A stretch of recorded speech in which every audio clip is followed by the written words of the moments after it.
Thanks, Todd. Appreciate it. All right, everyone, welcome.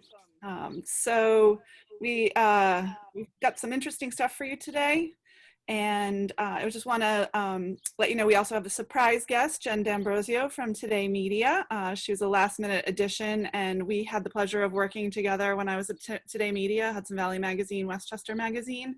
So they're going to all introduce themselves. I just noticed we didn't get her in the marketing in time, so I just wanted to point that out if anybody was confused about who this beautiful woman here is.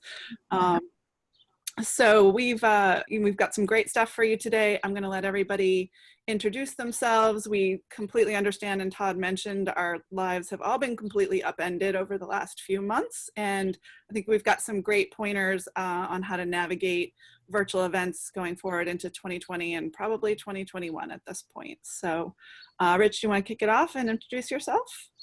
Sure. Well, thanks for having me. I'm Rich Falster. I'm Director of Client Relations at Personify.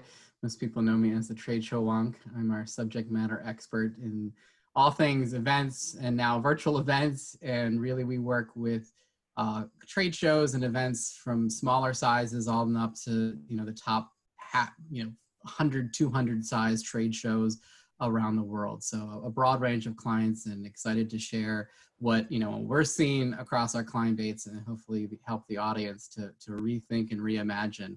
I'm trying to avoid the word pivot. That's what I'm really trying to do. So thanks for having me. Kathy, great. Thanks, Rich. Welcome. It's great to have met you and Kathy yesterday. So Kathy, welcome. Hi. Well, thank you very much. And hi, everybody. I'm Kathy Greenler Sexton. I'm the CEO and owner of Subscription Insider. We are a media company focused on B2B, and we serve subscription executives working and growing membership sites and subscription products and services. And our revenue is memberships and events. And we've been pivoting with some small events and have a big conference this fall called the Subscription Show that I'm happy to share my learnings and any tips and tricks from someone who's out there selling tickets and selling sponsorships and creating some excitement about what we're doing. Great, thanks, Kathy. Welcome. Jen, hi. Hi, I'm Jennifer D'Ambrosio. I work for Today Media. I am the Director of Marketing for our New York properties, which we publish Westchester Magazine, Hudson Valley Magazine, 914 Inc., Westchester Home, and then we also have a Westchester Hudson Valley Weddings publication. So with all of those, we have many, many, many events throughout the year for each publication, ranging from 150 people to, 4,000 or 5,000 people. We too have obviously had to pivot. We only got one in-person event in before everything kicked in, I guess you could say. But now we've transitioned all of our events to being virtual. So two of the three of you managed to say pivot, even though we're trying not to say pivot.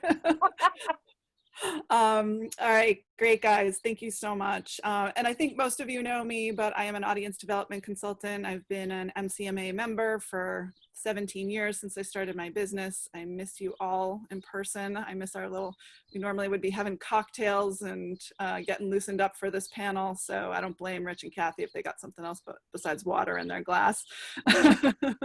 So we're gonna just start off with a very basic question, like what is a virtual event? How are you guys each defining that? And how is it different from your live events that you were doing before?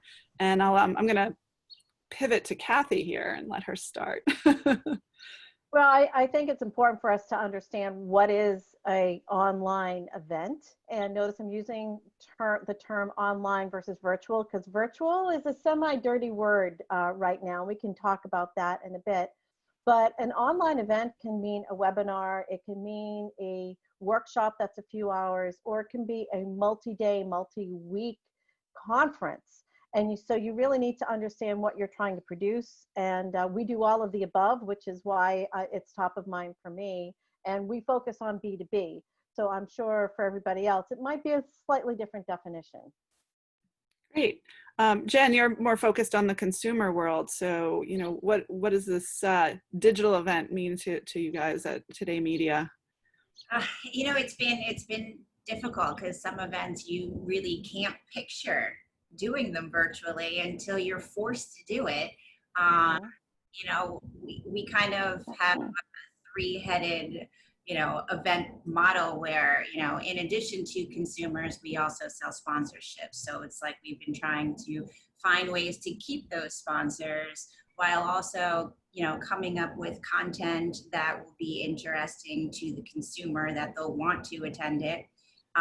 You know, and then a lot of our events were, you know, we have wine and food festivals. A lot of it is, you know, restaurants who were devastated throughout all of this. So, you know, one of the reasons why we absolutely had to go virtual was because we knew we did not have, you know, the support and the, you know, the participation from, you know, restaurants and the outside people that we would have. So it's a three-headed monster that we've been trying to navigate through.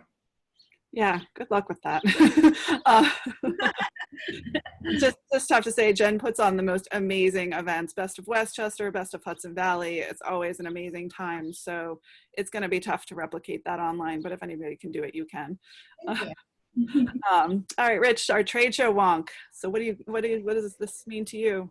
Well, it's been interesting because, you know, as a software provider, you know, really everything that we've done and our clients do drives to that in-person experience. You know, we've joked about the word experience for a long time, and now that word takes new meaning in the virtual and online sense. And so what we've started to see clients realize, to me, an event like that has four components: content, commerce, community, and connections. And so a lot of it's easily checked off with content. You know, everyone, as they pivoted virtual, that was easy to do online content, you know, but when you start to look at community, a lot of organizations are realizing, wow, we need to harness our community the entire year, before an event, during an event, and after event.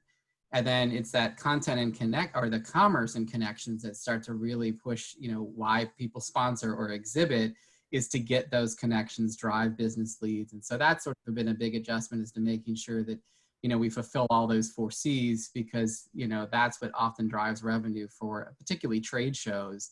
And that's been probably the biggest challenge, is making sure that you can, you know, those serendipitous, as we joke about meeting up at the bar, doesn't happen in the virtual world. So you have to make sure your event tech. Good though.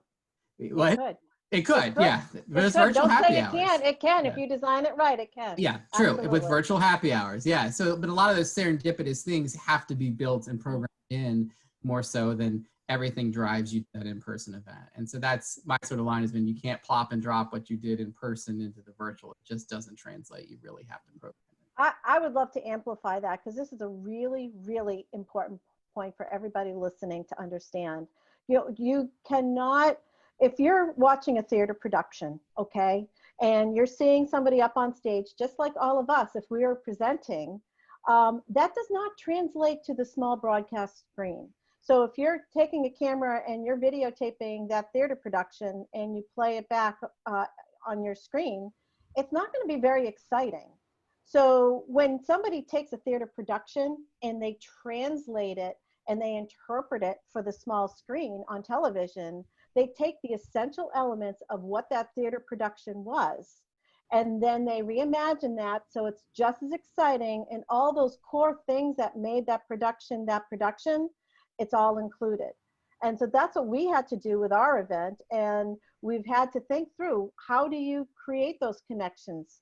How do you create those serendipitous moments? And we have a lot of different things that we've been building in that are fun and networking, way beyond just a cocktail hour. I think we have like 10 or more different types of networking in our event that we're creating. That's awesome, Kathy. And just a shout out, we do have virtual happy hours at the MCMA. So check that out on our Facebook. I believe it's 5:30 on Tuesdays, but check me on that. But yeah, so great segue to what kind of tools do you use? What do you recommend? Do you have existing tools that you can sort of pivot to allow for these networking events? I think Rich mentioned yesterday when we were chatting, there's over 100 different platforms now. So what are your recommendations and thoughts on how to enable your digital virtual events? I think my sort of standing line is, look at what you have first, because there's sort of this immediate desire that we need something new. And what we're finding is that a lot of what you may already have in place with tools and and your partners in your ecosystem may already work with you on. So don't always run out and think you need something new. Evaluate what you have as a starting conversation. Mm-hmm. Yeah, I think it's, okay, go ahead. No, it's important for you to understand what your goals are and what you're trying to achieve. You need to do that before you understand what tech you want to use. And sometimes the low tech version is the right answer for you. For us, we evaluated a lot of different platforms, and in the end, we're actually combining some virtual clubbing software with a 3D exhibit hall, with our core platform that allows networking and roundtable discussions after kind of the webinar type of portion of the session. So we've kind of built our own combination of things to achieve our unique goals. But it's important, and we talked about this yesterday, everybody and their brother offering software is doing the best that they can, but they're maybe one page ahead of you on the direction book or the coding book of getting all that done and out to market. So it's really important for you to understand what your goals are, ask very smart questions of vendors, and understand where their strengths are. If they come from a marketing background, the marketing component of that platform is going to be really, really strong. If they come from a different background, that part of that coding will be very, very strong. So you have to ask smart questions.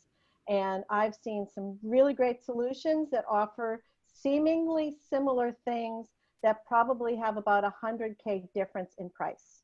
So you need to be smart and ask questions. Mm-hmm. So. Jen, you have some thoughts on that? Is it different in the consumer world versus B2B?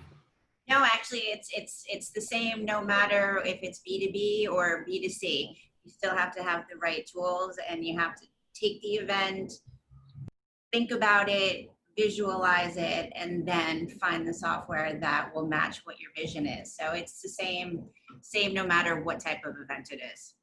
When you also have to think about your audience, sometimes, you know, we've talked about this, but you know, your audience may decide how they want to consume this differently. We've had some clients that have polled their membership and they said, if it's not in person, we're not interested. Or if it is hybrid, this is, I mean, so sometimes we all quick to jump to this is what we have to do, but we, you know, sometimes ignore that, you know, how does the audience want to consume it? What are they comfortable with? What do they want? Because that is also going to guide, to Kathy's point, like, you know, you start out with that vision and that strategy before you start going out and implementing.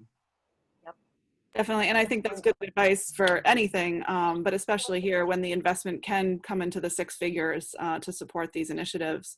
And that's going to segue to the next question, which I think is burning in everybody's mind, but monetization of these events from a sponsor perspective, from a consumer revenue perspective.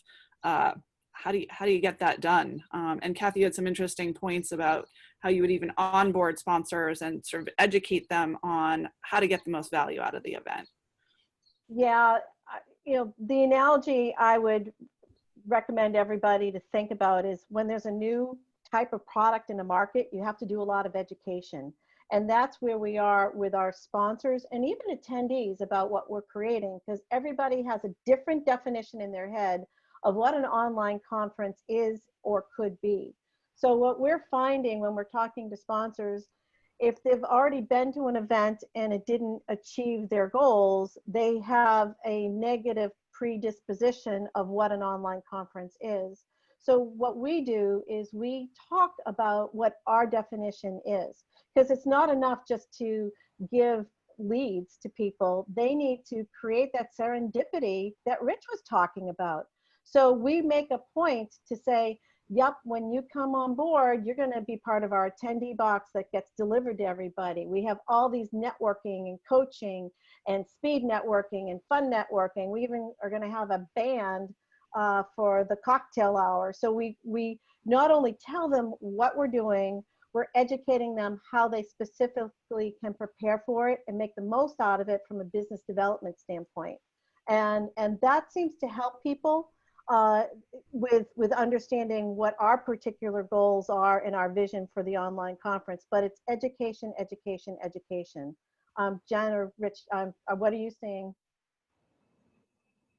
Yeah, and I do have a question, and I think you answered it pretty well, but both Valerie and Kathy are interested in what kind of interactive activities and like 10 networking tips. So I think you did answer quite a bit of that, but Rich and Jen, if you want to add to what Kathy said, the audience is interested in that.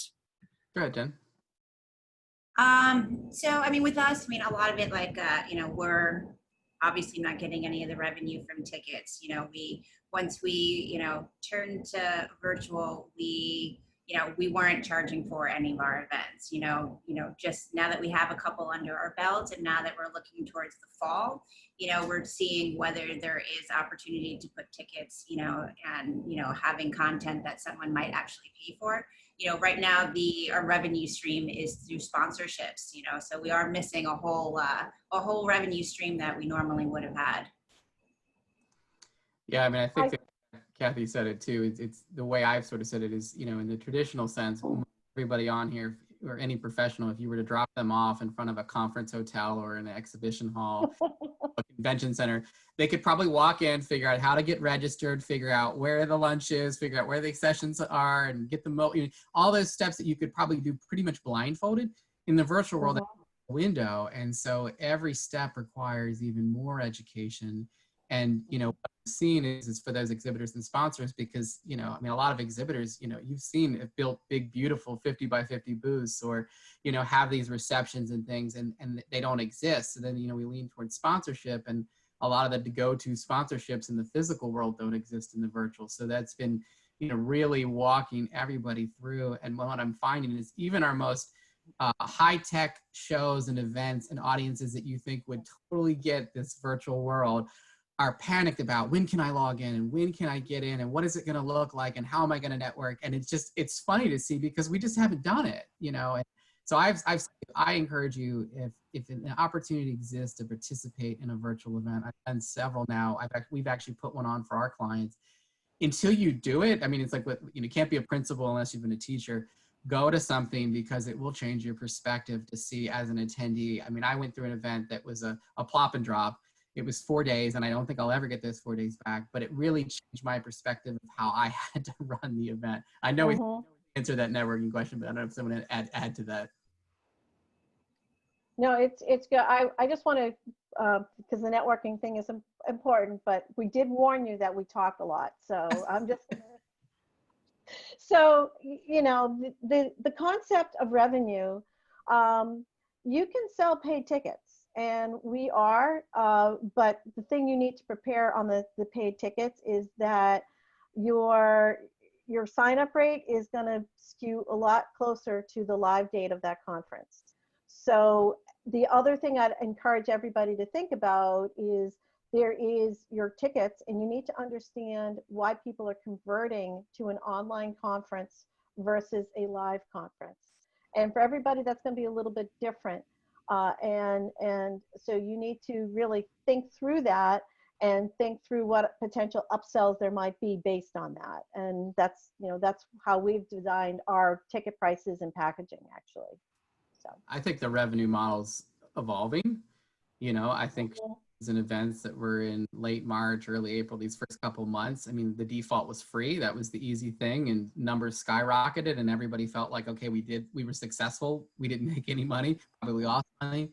Now the models are starting to tweak up. The latest from the Center for Exhibition Industry Research is showing that, the $300 seems to be the new number that keeps getting tossed around, and that's far lower than what most people are used to charging for larger conferences. And so I think it will continue to evolve, one, by how we want to consume it. And I think more clients that we see are starting to stretch it out to say this is the value throughout the year, or there's going to be on-demand content. You're going to have to look at what are those things that people are going to consume? How are you going to spread that out? Because I think ultimately we can't rely on free or very low. The math is just not going to be there. But yeah, I see where people are starting to rub up against because there's so much free content. Every organization is going to have to sit, and part of that's back to talking to your membership and your attendees, and everybody's involved to understand where that, I mean, to me, this is like fine-tuned dials. It's not switches in this virtual world. It's tuning the dials to make sure you can see where this plays out long-term. Hopefully hybrid is the long-term approach, that you'll have always an online component, which will have a different revenue model than an in-person event. Hopefully you marry those and the costs work itself out in the middle. That's my prediction. And I know we still haven't answered the networking question. Yeah, and Jeff, around the networking, Jeff has a question, and maybe you guys can get a little bit more about different networking ideas, but do you moderate those? Is someone sort of making sure the conversation doesn't skew to something divisive like politics? So are there moderators? Like, just, I think people are very interested in how we replicate this networking thing online. So I think the first thing you have to do is really understand what activity there is.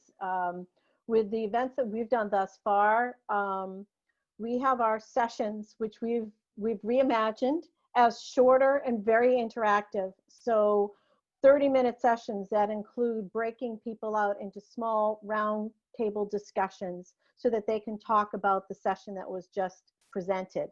And we've gotten tremendous feedback. And from a B2B kind of environment, which what we do for the subscription executives, it's worked out really, really well. In that situation, we need somebody just to help with the mechanics of welcome everybody into the roundtable and then kicking off the discussion. And we also have people who are experts kind of working that through. For other activities, you're going to need your team in and around all the different things, because I was actually just meeting with my team earlier this week on, okay, what do we need if we have this multi-day conference, and we have the roundtable discussions, which I just talked about. We have our networking lounge with private rooms that people can go into. How do you moderate that, and where do people go? We have a welcome desk, so people can always go there. But we agreed that we probably need some of our team going in and making sure everybody's behaving, if you will. But we also have speed networking. We have fun and games that we're doing. So you need to think through what is the activity and how are you supporting that and getting that started. With our speed networking, that'll kick off with somebody on a main stage saying, here's what we're about to do, get ready, set, go, and people go. So it really depends on what specific activity you're doing and how it's being managed, across your attendees. I'm a big believer in, this is where, affinity plays an important role. And affinity can be from similar titles, similar interests, similar topics, similar, creating these, networking events and things like that. You're going to have to, in general, in my opinion, is bring people of like mind. Birds of a feather flock together. It's true wherever you go. I mean, market research will tell you that too. But that's what helps, I think, facilitate these things to sort of speed them up. Like, we're all of this similar topic. I mean, our virtual event that we held, the most popular happy hour was how we did it, how we pulled off our virtual event, because everybody wanted to hear what that was. That was a topic of interest. And then we put people by similar title to say, challenges of this title. And so then everybody going, oh, you're a director of IT. How are you? Because then you just have a reason. I would agree, a moderator always helps, somebody that, can help facilitate or at least start the conversation and have some topics. But when you put people that will have some immediate interest, that can spark a conversation versus, we may have nothing in common other than we're in the middle of a pandemic, but what we do for our professional careers or how we're solving problems for our team or our clients, those are the kind of things that I think sort of juice those conversations to quickly, accelerate. Mm-hmm. Jen, did you want to add anything, or I can tell when you guys want to talk because you unmute yourselves. No, I agree with everything that they said. You have to have a moderator in there just to keep the conversations going. I know, what I've heard, like, people feel a little awkward, a little uncomfortable at first, especially if they're in a room with some faces that you've never seen before and you don't know. And you need someone to kind of break the ice amongst everybody. Yeah. One positive thing I've heard that, go ahead. Oh no, I was just going to tell you a war story from a smaller event we had this spring, which was I was able to kind of jump from room to room to room to see how it was going. And this was I think our first event, and so we had content experts, but we didn't have room moderators to welcome everybody and get things going really quickly. And it really depended on, you know, some rooms were like gun-ho, they were already in there. And then some people were like, dum, dum, dum, dum. You could hear the elevator music. So of course, when I jumped in, would get things going. But it really highlighted to me that you can't assume that the people that are jumping in and starting the conversations know how to.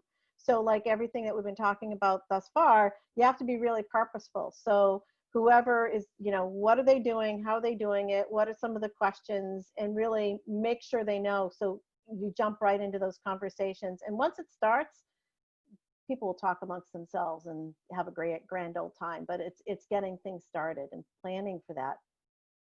I've even seen some funny things pulled around an introvert's room where, you know, okay, everyone in this room are going to be introverts. And so we wouldn't normally do this, or at least on the online version, we now have a forum where you're not amongst these people on this Zoom call right now, because you don't want to put us in the extroverts room, right? Because we will take, you know, those are the kind of creative things you can do in the virtual environments, or bring people that may not stand up at the end of a session and ask a question, or may not stand up at a happy hour and introduce themselves, creating some of those other safer environments or areas that may feel like, you know, people of my title understand what I do and no one else does. So if you at least put me in a room with those folks. So those are some things that we could probably even do better in the in-person world that play out a little easier in the virtual world.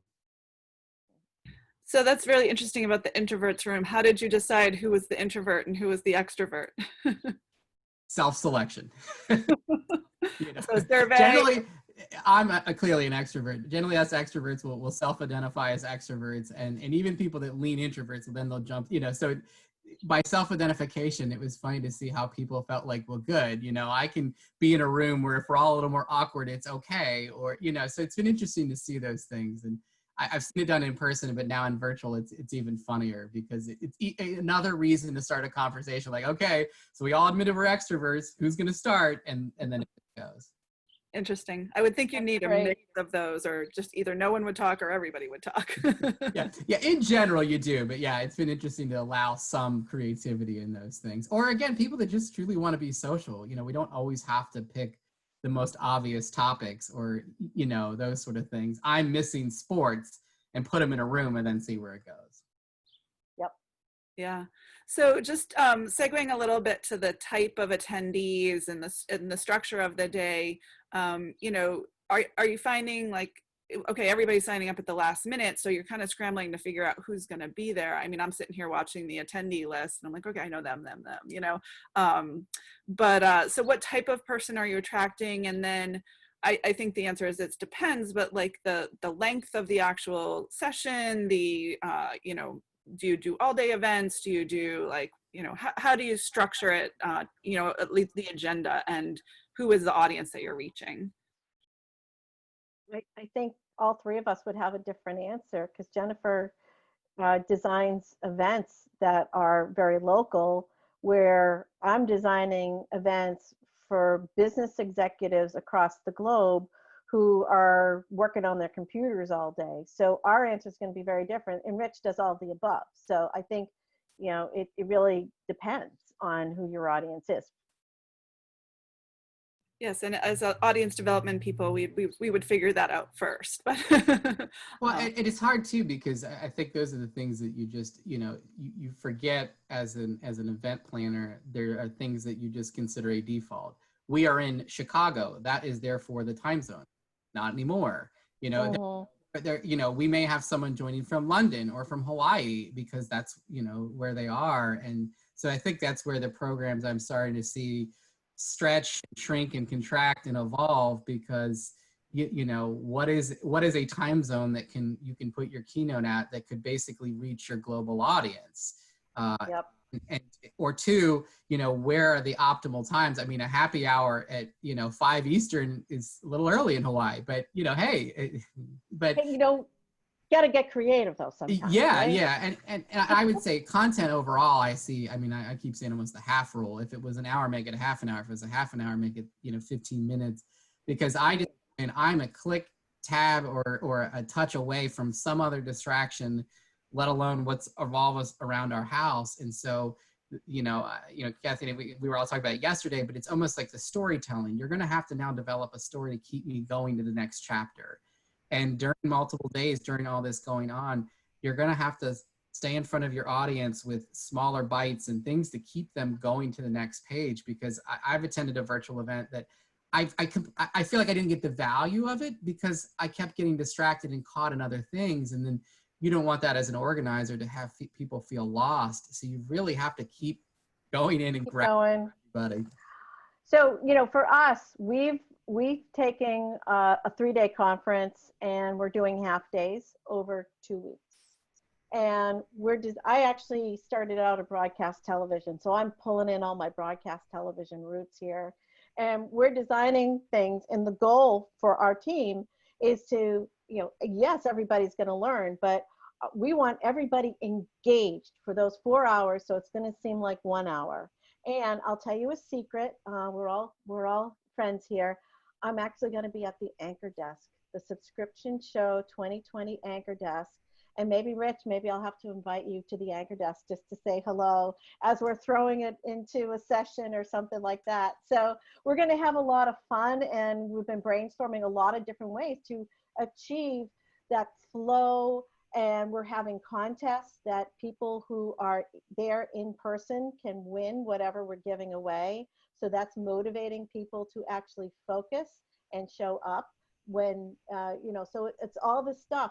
You know, we're known for our content, but we have to program this whole experience for people that they can, you know, take away with. I had a client recently send me, and here's another, you know, free idea, was they made signs and door hangers that had the show event logo. And it was basically like, please do not disturb, I'm in this virtual event, you know, just to sort of like reiterate that just because you're home or you're in your office and you would have traditionally at this event, you know, maybe you should put on your out of office and it should say, I'm attending this event. And here's the thing I'm going to put on my door to basically say, please don't disturb, because again, we seem to have allowed the outside in, where if we were in person at these events, well, we wouldn't be disengaged like this. It'd be rude.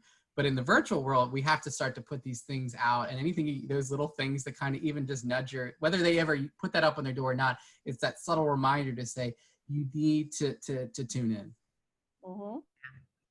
Absolutely. I think I'm trying to reach a different audience than, you know, obviously both of you. So, you know, we usually typically have our events after work so that people aren't checking their emails. They're not one click away from doing something else. So, you know, 6 o'clock seems to be a sweet spot where people are kind of just, they're done with their day, they're done with their work, and then they can sit back and just kind of relax and watch the event. You know, we try to keep it short and sweet also. We've done 2 awards presentations so far, and we found about 45 minutes is pretty much, you know, a good attention span. When we check like the attendee records the next day, it's everyone was watching throughout the entire time because it was quick moving. You know, we kept everything quick to the point, and we kept everybody engaged.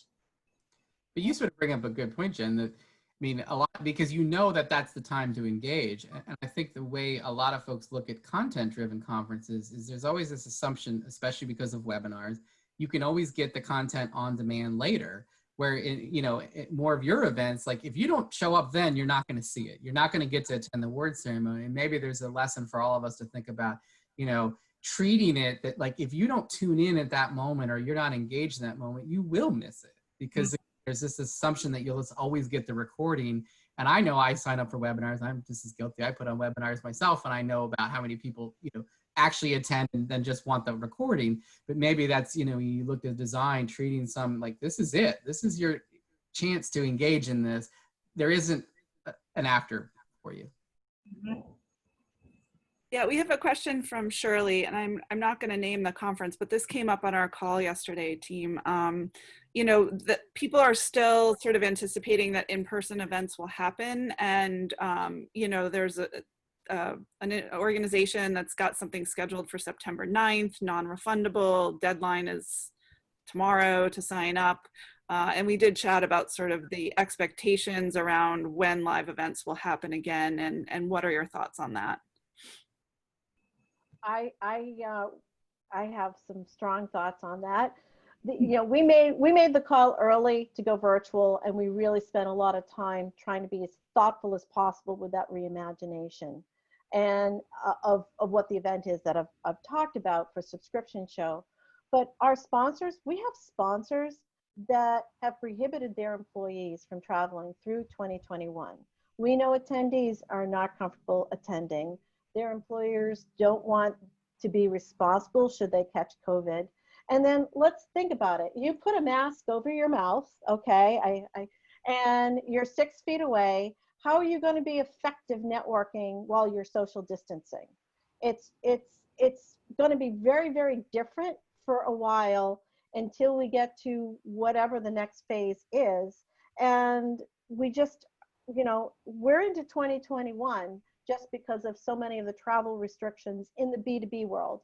And then it's dependent on when we're able to get together and actually network like we're used to doing, and when companies are allowing their employees to travel and do things. I think once that happens, people will be really happy to get out of the house and do things, but I don't think it's going to happen, certainly not by September, in my humble opinion.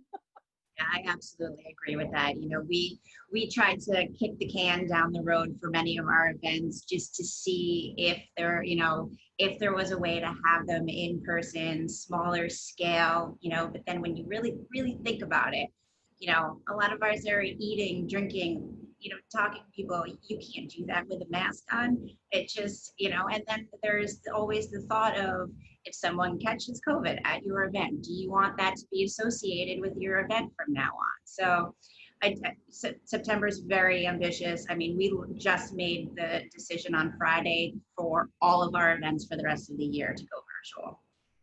I would say what probably is behind those things, and I'm seeing this from the contractual world, is there are a lot of contractual considerations in terms of canceling events and force majeure, and we could have a whole session on event Force majeure, yes.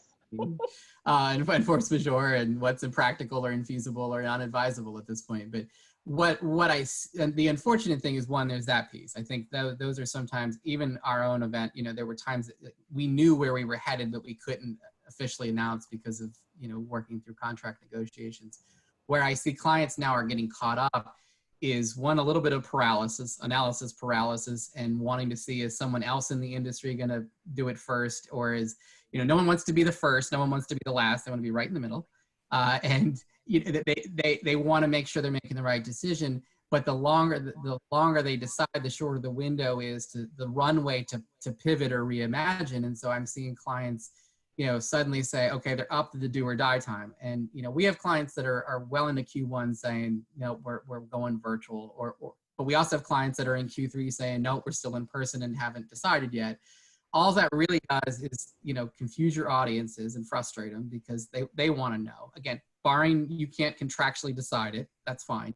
But if you're just creating a smaller window to market and change and reimagine and things like that. And so I see this sort of rush to do everything, where if they'd had longer, I've had clients that said they just wish they'd had their event in April, because it would have been canceled and they wouldn't have had to make this decision. Now they're sort of, trying to figure it out. The longer you've got a runway, and to start to tell your audiences that, look, here's what we've decided. We're going to get you details all along the way, and you can start to figure that out. We mentioned, I'm seeing clients that are saying, we'll get a couple hundred people that sign up the day of, because they don't have to fly anywhere. They don't have to make any of these traditional commitments. And that's a whole nother, from a marketing perspective, from a communications perspective, that, you just don't build out that workflow traditionally for an event, because you hope most people have told you they're coming. But now I look at, somebody asked me about doing something next month, and I feel like next month is an eternity from now, let alone be willing to commit to an in-person or any event, pay any money, knowing that I can probably sign up that morning, pay my money, and show up. So that's going to be that you're going to have to start to think about, how do you incentivize people to commit even earlier? So I say give yourself a longer runway. I second, third, fourth, fifth, whatever, 100th that recommendation. You really need the time to make sure it's done right, and that's just so important. Definitely. Another quick question about the hybrid events. Rich, you kind of mentioned that you hope this is the vision of the future. What would that look like, if a year from now we could do a hybrid event? Yeah, I mean, I think that what's going to be interesting is that, we've all sort of mentioned it, that there is going to be a subset of the audience that are going to be roaring to get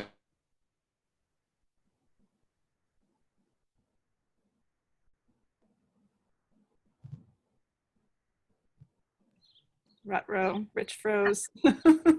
back on a plane Okay. and meet in Okay. person. The subs that aren't comfortable yet, and so it says my internet connection is kind of wonky there. Hopefully, you guys still have me. Is that hybrid will be where we're going to satisfy an experience for people that show up in person, and then there is going to be a portion of our content and our sessions and our networking that will be online, and we'll have to merge those. And there'll be different value propositions for the person that attends. I hope the price evens out. That basically says that if I come in person, I get an experience that's worth, say, $1,000, and I attend online, it's worth $1,000. You're going to get different experiences, and you'll get different benefits, but they're both worth the same amount of money because they both have different cost structures. And if you cancel out of both. If you cancel out in person, don't think that you can get our online content. So that's where I think you'll mix and match. And then go back to Kathy's point. Now producing hybrid events is a whole different thing because we've all sat in a session room when there's Q&A and no one has that mic that's running around to hand it off to somebody and the speaker doesn't repeat the question. But now if you have somebody tuned in either live or afterwards, it's going to be a really disconnected experience. So not only have you guys have to start thinking about next year, but it's when you start to go down that direction and you've got two audiences, one in person and one around the world, now we're really in a whole nother scenario. Yeah, I think the way we need to start thinking about it is a live studio audience with you're broadcasting, you've got your live studio audience, and you're creating that content with the cameras and all that sort of stuff for online. That's definitely one model. Another model that has actually already been done, I think it's the Mobile World Congress or something like that, that has like 30,000 or 50,000 people attend every year. And there's a group from, I think, Argentina or Brazil that they basically take what happens in that live conference, and then the next week they have a virtual conference for all the people who would want to have attended in person but can't. They do it as a virtual event. So that's a very interesting model as well, where you kind of have live and then the virtual experience. So it's, right now I'm focused on delivering our reimagined online subscription show, but I have started thinking the location where we would have had the subscription show in New York is working with us and being very flexible, which is great. So we're trying to work with them on, all right, if we went with a TV audience approach, what would that look like? So, we're going to be learning more in 2021 as we go hybrid. Yeah, we're all learning quite a lot this year, aren't we? And I love that about your broadcast TV analogy, Kathy. I think that really crystallized it for me when you're thinking about, like, you wouldn't just do, a day-long TV show live, you would have different things. So, so let's see, there's a question. Let's see, what are you seeing in terms of percentage of yes to actually attending? I know that I've probably not attended about 90% of the things I've signed up for. So signups versus attendees, what's your history on that? Well, I think, first of all, if it's a free event, there's been a lot of free events. So like with any webinar or free thing, whether it's an in-person or online, there's always the registration versus the show rate, and it kind of depends how well you're marketing to those people who registered and getting them online, and how important the content or whatever you're delivering is to them. If it's paid, you're still going to have a lower show rate, especially if part of your package is to access that content on demand. So you need to have some tricks up your sleeve to get them to show up in person. So that's going to be part of your thinking in terms of the programming. But some people just want it on demand. So even if they're paying a hefty price, you're not going to get 100% show rate. everybody agree on that? Yeah. All We had right, a go pretty ahead. good turnout for our events. I'd say 75% of the people that registered, actually tuned in.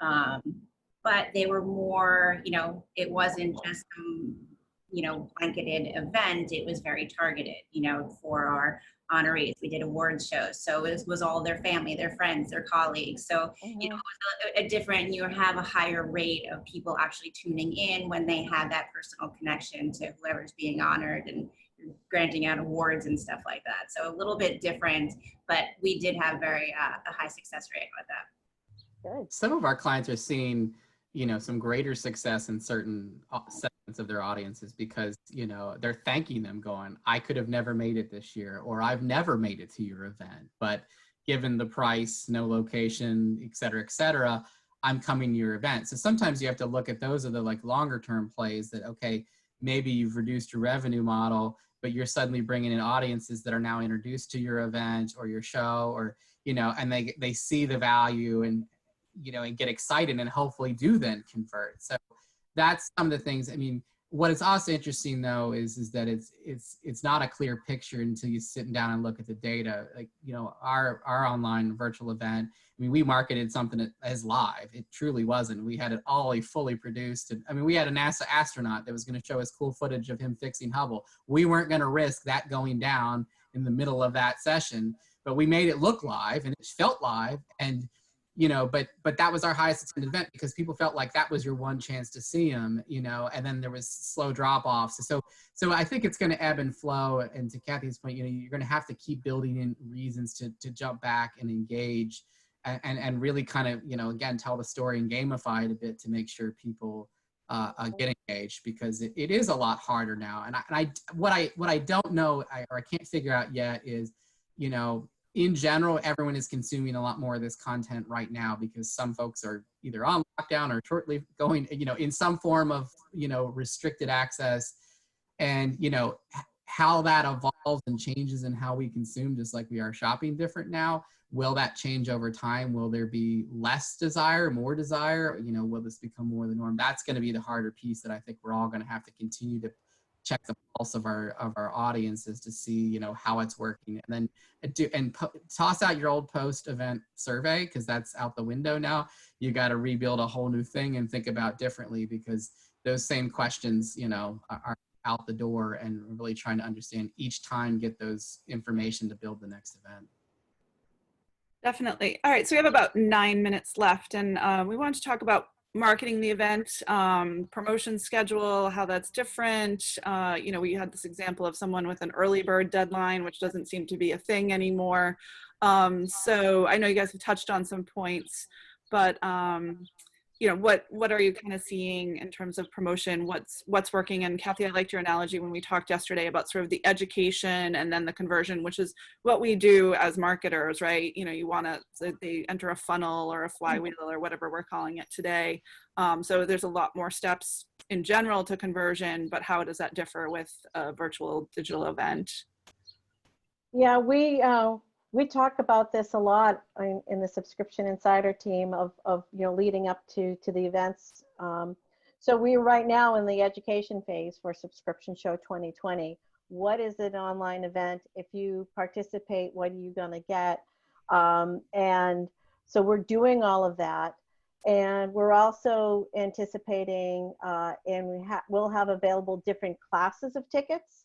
And we're including one that will be on demand. And I know of some of my colleagues across the industry that have had on-demand offerings. They've almost doubled their revenue during the conference because everybody loved the content so much, they signed up for the on-demand upsell afterwards. So you need to be thinking of your marketing in terms of what is going to convert people initially, and then your upsell, cross-sell, if you will. For us, we have our live tickets, and then we have our VIP tickets, which give them special access to sessions of VIPs during the conference, as well as the on-demand content after that.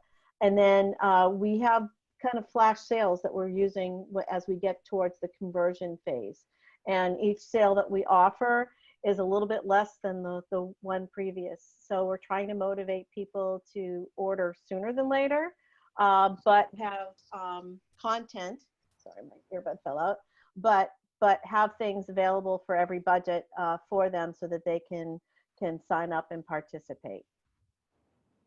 I think where I see, marketers struggle is that, before there were clear deadlines in terms of like, this is our room block and this is when to get this right. There were things there was these milestones, I think, in the in-person event world that drove a lot of marketing and things that just made sense. And when you don't either have those barriers or reasons, I mean, I'm working with a group that we have a morning of event email queued up to anyone that hasn't registered. You would never do that for an in-person event. Hey, could you happen to hop on a flight and fly to Denver this morning and sign up for this event and book a hotel? No, you could never do that. In the virtual world, it is not unreasonable for somebody to wake up that morning, get our email and say, hey, perfect day to attend. Or after the fact, hey, sorry, we missed you. Here's the on-demand, like Kathy mentioned, the upsell, cross-sell.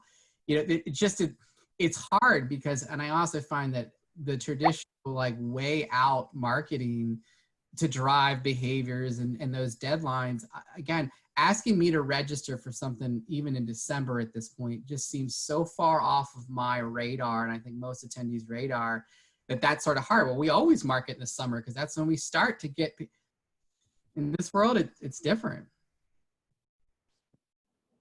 Yeah, that works with local. I always have that morning of last minute ticket email ready to go that day. Always. But they're not flying in or anywhere, so it's a little easier for me to send those. But our marketing, yesterday on our call, Rich made a good point that, it's all about making the decision and making it, and because, we've been leery to promote all of our events because we didn't know if they were really going to happen or they're in person or not. And now that we made the decision, it's just so much easier to market it. And I would market it just as I would any of our other events, with print, e-blast, digital, social, everything. Yeah, definitely.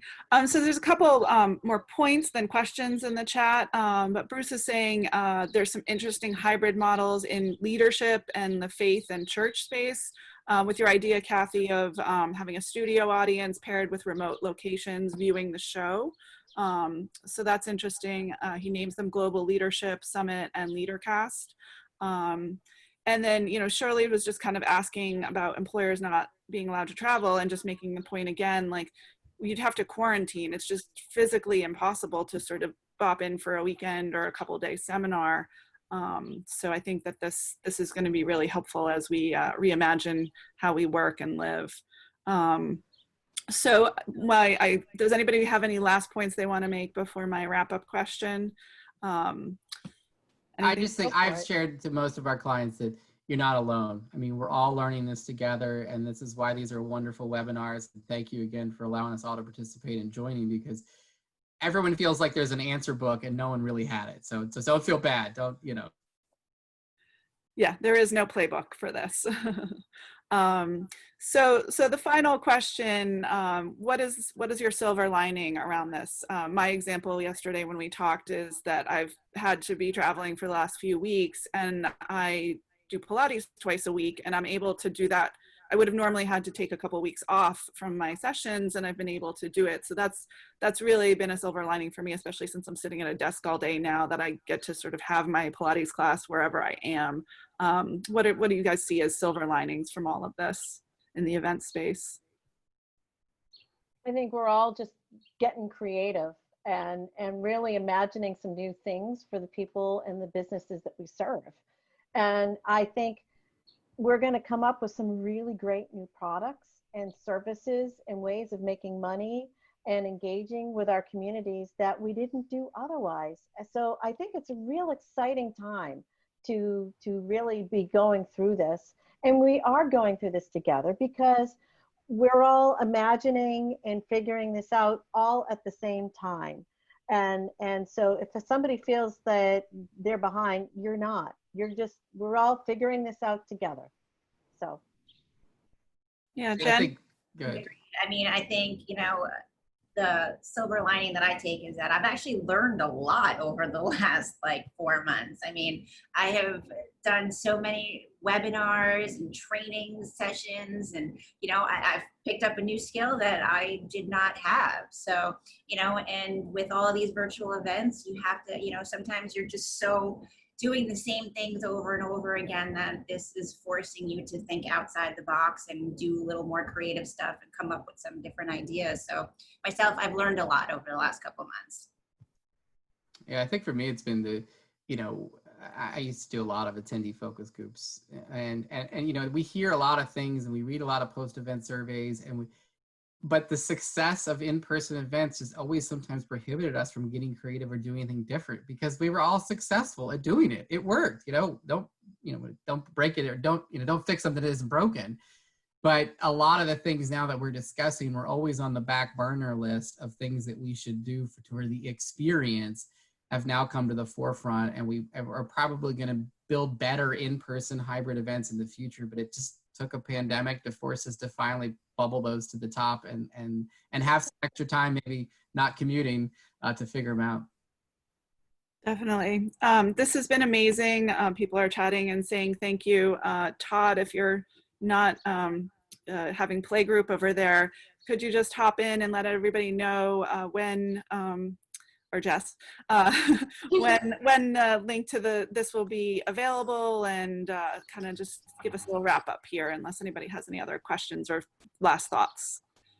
Thank you for having me. This has been really a joy talking with everybody. Thank you very much for coming on. We really appreciate you coming on, Rich, Jen, and Patty for moderating. The video is recorded, so it will be up within the next couple of days. And I just wanted to mention real quick before we say bye and say a final thank you, that we do have a Summer Sizzler next week, July 28th with Joanne Persico. It's Zoom access only, so it won't be streamed on Facebook. So you do need to register through the website. And I would love if everyone could just check out our white paper that is also on the MCMA.org. One last thank you, Rich, Kathy, Jen, Patty. Thank you so much for sharing with us today. We really appreciate it. And we hope you have a great rest of your day. Thank you. Thanks, Thank you very much. Yep. Bye-bye. Bye. Bye.